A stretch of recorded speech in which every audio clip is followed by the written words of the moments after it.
Good evening student, आप सभी लोगों का संकल्प एकेडमी में स्वागत है। आज हम लोग कक्षा 12 में भौतिक विज्ञान में जो है अध्यारोपण के सिद्धांत के बारे में अध्ययन करेंगे। सभी लोग ध्यान से देखिए, अध्यारोपण का सिद्धांत क्या होता है। देखिए, अध्यारोपण का सिद्धांत, इसका सिद्धांत है कि ध्यान समझिए, यदि किसी एक वस्तु पर एक से ज़्यादा बल लगाए जाते हैं तो उन सभी बलों के का योगफल जो है उस पर लगने वाले बल का मान को दर्शाएगा। यही आप लोग का नियम भी है। देखिए सिद्धांत क्या है, अध्यारोपण का सिद्धांत। यदि किसी निकाय में, देखिए यदि किसी निकाय, मान लीजिए कोई एक निकाय हो, ठीक है, अनेक आवेश हो, मतलब इसमें क्या है, एक से ज्यादा आवेश है। अभी तक तो आप लोग पढ़े थे कि दो आवेशों के बीच लगने वाले बल, अब जो है एक से ज्यादा हो जाएंगे तो बल का मान कैसे निकाला जाएगा। तो यदि किसी निकाय में अनेक आवेश हो तो उनमें से किसी एक आवेश पर कई अन्य आवेशों के कारण बल उस आवेश पर लगे सभी बलों के वेक्टर योग के बराबर है। इसे ये क्या कहते हैं, अध्यारोपण का सिद्धांत कहते हैं। क्या कहते हैं, अध्यारोपण का सिद्धांत। एक बार और समझ लीजिए क्या है। यदि किसी निकाय में अनेक आवेश है, एक से ज्यादा हो गए तब, ठीक है, तो उनमें से किसी एक आवेश पर कई अन्य आवेशों के कारण बल उस आवेश पर लगे सभी बलों के वेक्टर योग के बराबर है। इसे अध्यारोपण का सिद्धांत कहते हैं। ठीक है, अब यहाँ पर एक डायग्राम बनाया गया है आप लोग को। ठीक है, देखिए यहाँ पर एक आवेश Q1 है और इसमें अन्य आवेश, देखिए Q1 हो गया, Q2। अब इसका जो है बल की दिशा किधर होगी, इस दिशा में होगा, तो इसको मान लिया गया है F12। फिर Q1 के एक अन्य आवेश Q3 लिए हैं, इसकी बल की दिशा F13 मान लिए।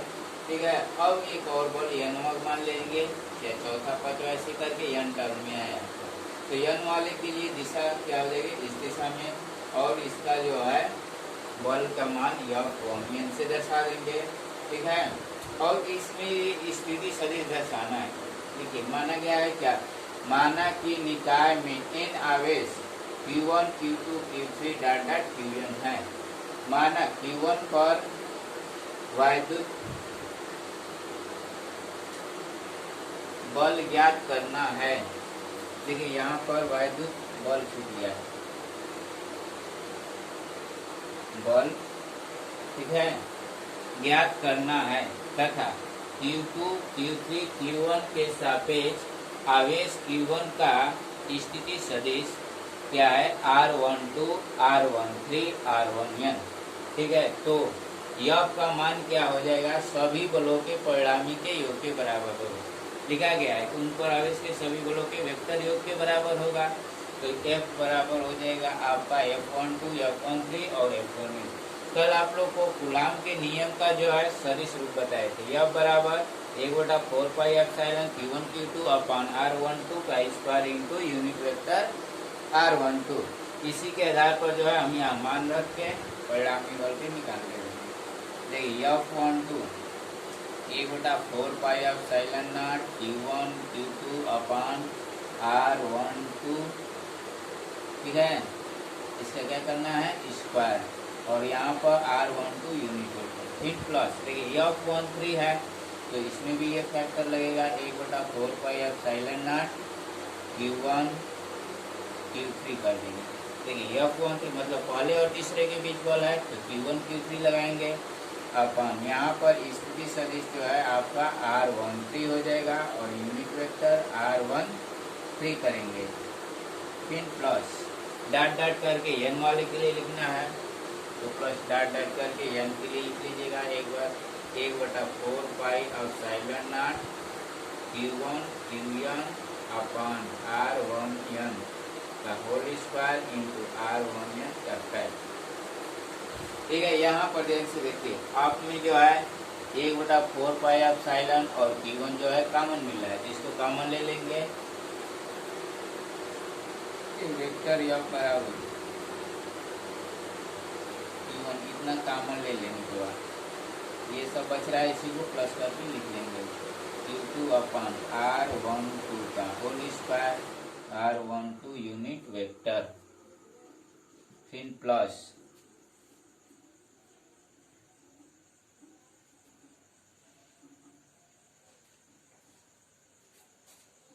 अब जो है यहाँ पर लिखेंगे आप Q2 अपन R12 यूनिट वेक्टर हो गया, फिर प्लस यहाँ Q3 अपन R13 का स्क्वायर और यूनिट वेक्टर R13, फिर प्लस n वाले के लिए लिख लेंगे तो Qn अपन R1n का square into R1n unit vector. यही क्या हो गया आप लोग को, एक से ज्यादा बल है तो लगने वाले बल का मान या अध्यारोपण का सिद्धांत भी इसे बोलेंगे। ठीक है, इसे नोट कर लेंगे आप लोग।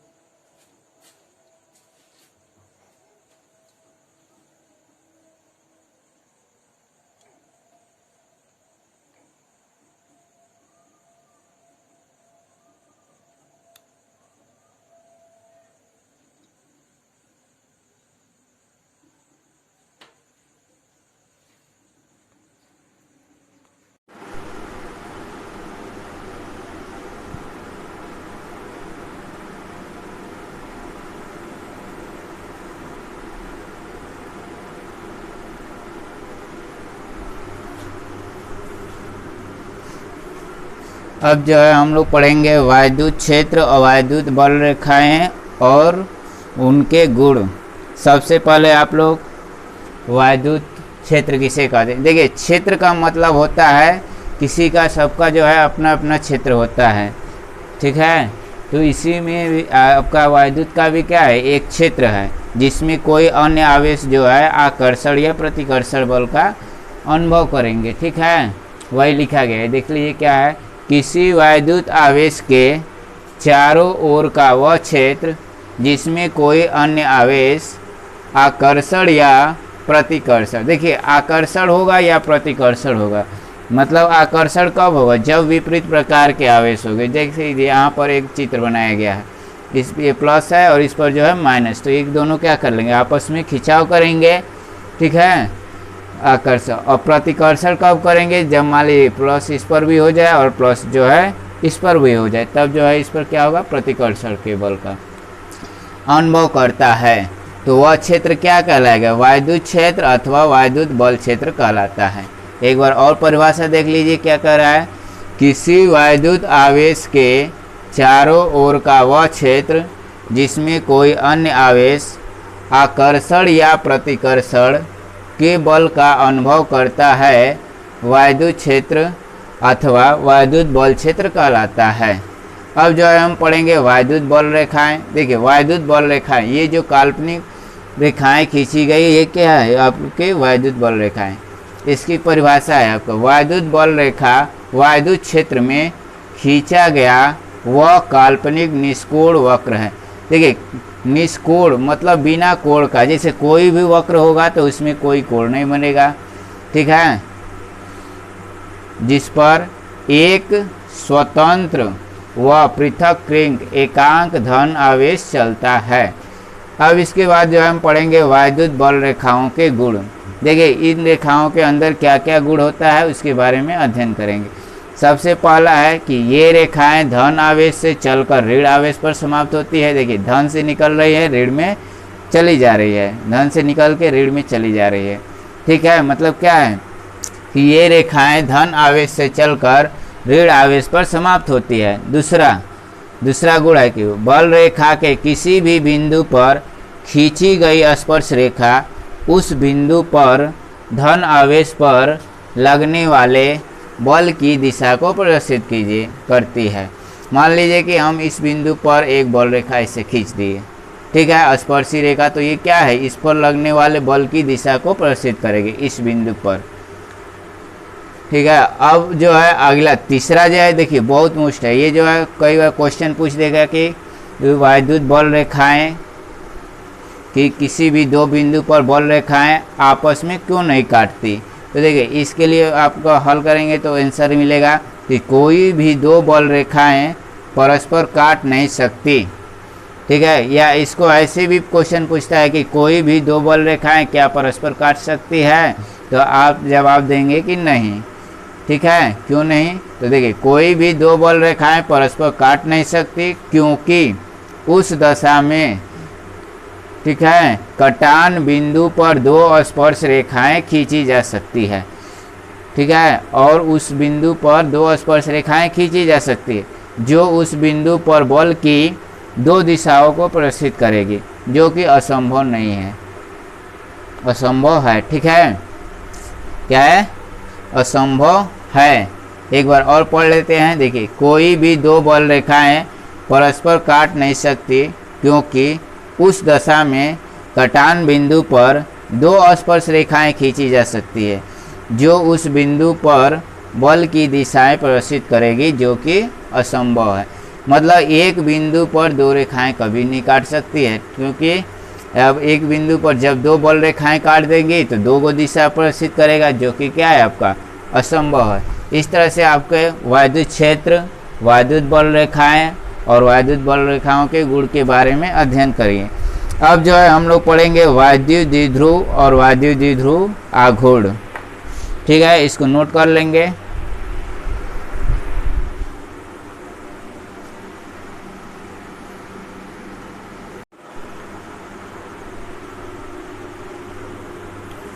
अब जो है हम लोग पढ़ेंगे वैद्युत द्विध्रुव तथा वैद्युत द्विध्रुव आघूर्ण। सभी लोग ध्यान से देखिए, वैद्युत द्विध्रुव क्या होता है और वैद्युत द्विध्रुव आघूर्ण। देखिए, वैद्युत द्विध्रुव, वैद्युत नाम से यह स्पष्ट है कि दो ध्रुव होंगे। द्विध्रुव का मतलब दो ध्रुव। ठीक है, तो देखिए इसकी परिभाषा क्या हो जाएगी।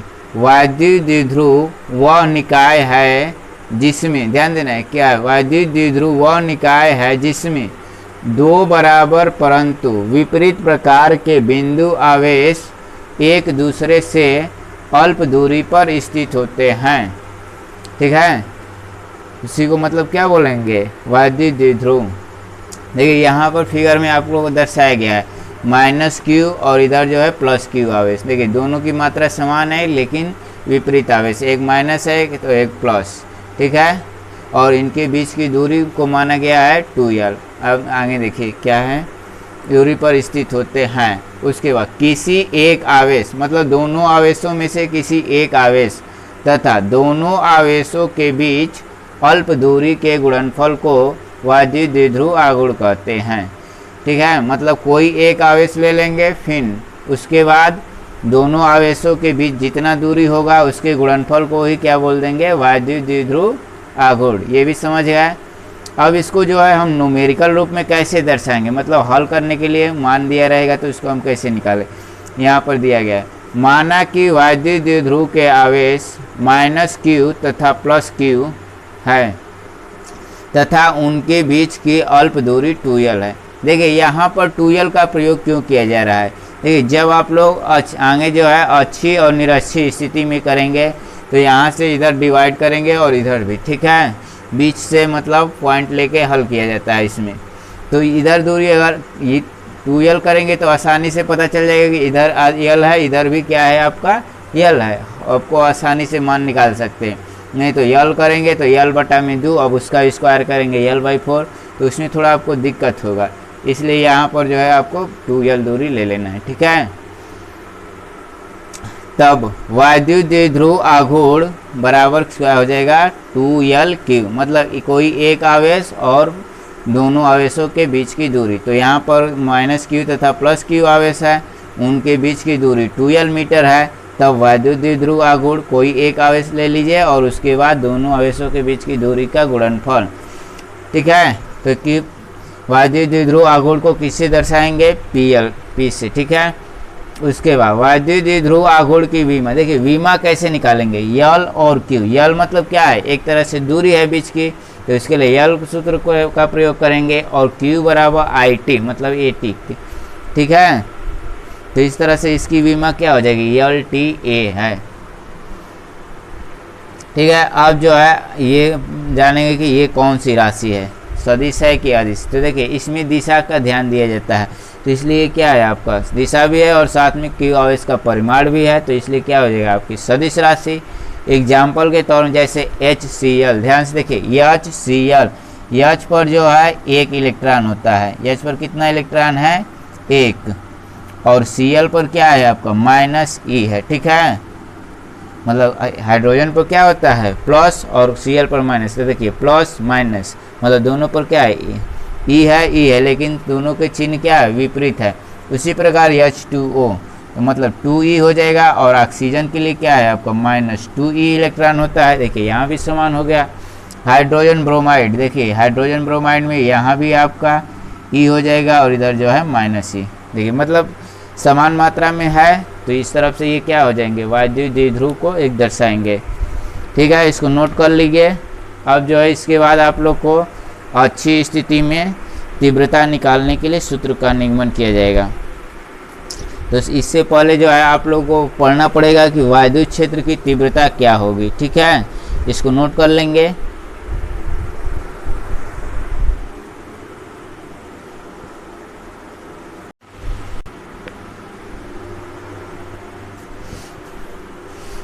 अब जो है हम लोग वायु क्षेत्र की तीव्रता के बारे में पढ़ेंगे। ध्यान से देखिए वायु क्षेत्र की तीव्रता क्या होता है।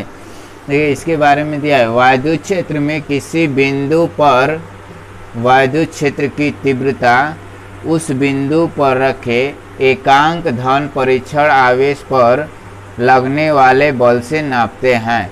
यदि वायु क्षेत्र में रखे धन परीक्षण आवेश Q0 पर लगने वाला बल वेक्टर F है, तो उस बिंदु पर वायु क्षेत्र की तीव्रता हो जाएगी वेक्टर E बराबर वेक्टर F बटा में Q0।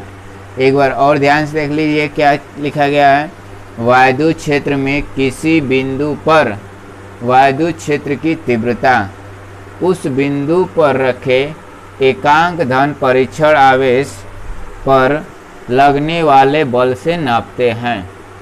और इसको न्यूमेरिकल रूप में कैसे दर्शाया जाएगा, देखिए यदि वायु क्षेत्र में रखे धन परीक्षण आवेश Q0 पर लगने वाला बल वेक्टर F है, तो उस बिंदु पर वायु क्षेत्र की तीव्रता वेक्टर E बराबर हो जाएगी आपकी F बटा में Q0।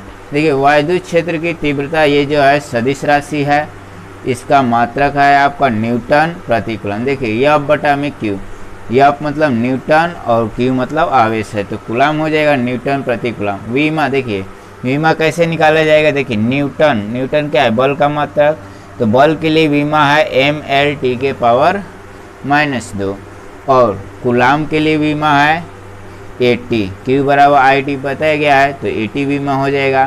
तो इसको ऊपर भेज देंगे तो देखिए mL T power -3 A power -1, ठीक है। इसको नोट कर लेंगे।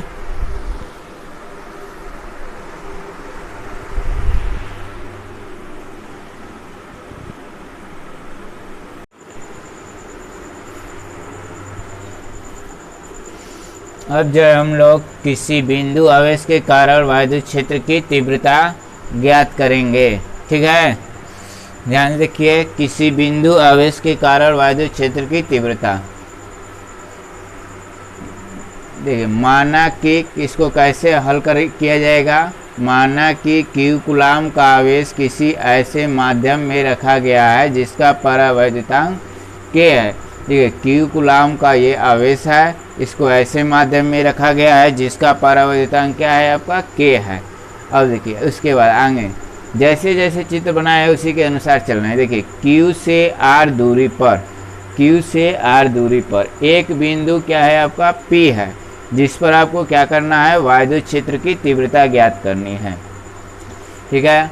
अब यहाँ पर क्या किया गया है, एक परीक्षण आवेश रखा गया है, यहाँ परीक्षण आवेश Q0 रखा गया है, ठीक है। एक बार और पढ़ देते हैं क्या लिखा गया है, माना कि Q कूलम का आवेश, माना कि Q कूलम का आवेश किसी ऐसे माध्यम में रखा गया है जिसका परावैद्युतांक K है।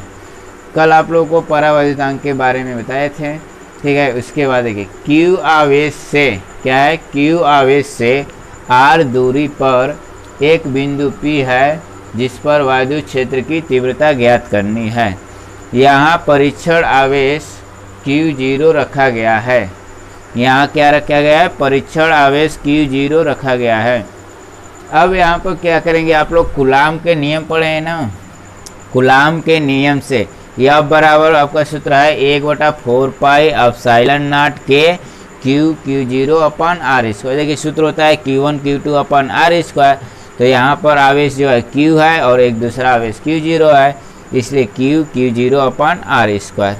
अब निर्वात या वायु के लिए आप लोग को बताया गया है कि K का मान क्या होता है, 1 होता है।